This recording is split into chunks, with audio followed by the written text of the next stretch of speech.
You ask Tiger to solve. This deals with linear equations with one unknown. The final result is j equals 9. Let's solve it step by step. Simplify the expression. Expand the parentheses.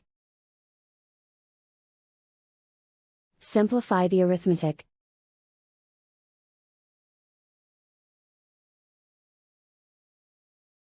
Group all constants on the right side of the equation. Add 19 to both sides. Simplify the arithmetic.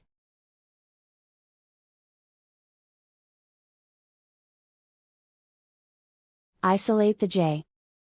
Divide both sides by 3. Simplify the fraction. Find the greatest common factor of the numerator and denominator.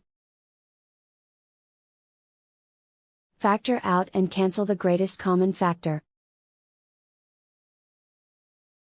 And so the final result is j equals 9.